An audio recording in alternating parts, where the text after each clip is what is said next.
তার অবস্থান স্পষ্ট করে গেছে। যে পরিস্থিতি গত 17 বছরে গেছে সেটা সবাই জানে। আমরা খালেদা আসছেন, গিয়েছিলেন চিকিৎসা করতে, আসছেন, তার অবস্থানে পাশাপাশি আমরা দেখছি সব ব্যানারে জুবাইদা রহমানকে আপনারা শুভেচ্ছা জানাচ্ছেন। উনি আইনের বাধা মাথায় নিয়েই আসছেন এবং এই পরিস্থিতিতে আপনাদের সাথে থাকার জন্য চেষ্টা করছেন। ব্যানারে এত তারিখ জুবাইদা রহমান কেন? আপনারা কি নতুন কিছু প্রত্যাশা করছেন? রাজনীতি তো একটা চলমান প্রক্রিয়া, এখানে রাজনীতি করার অধিকার সবারই আছে। আপনি চাইলে আপনিও করতে পারেন, আপনারা আমরা স্বাগত জানাই।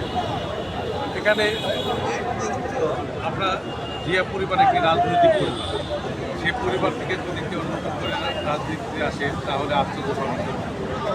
তারপরে হচ্ছে নতুন করে না, বিবাহিত সূত্র থেকেই পরিবারের সাথে জড়িত এবং রাজনীতি দেখে আসছে এবং রাজনীতির সাথে সম্পৃক্ততা এই জন্য এটা আত্মসমর্থন নাই, নতুন কিছু চিন্তা করারও কিছু সবার উপরে দল যে সিদ্ধান্ত দেবে, যার ব্যাপারে যে সিদ্ধান্ত দেবে সেটাই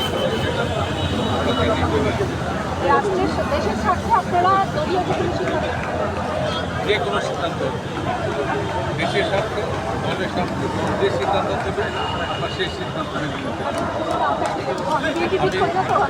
আমি বাবা ঢাকা যাবো।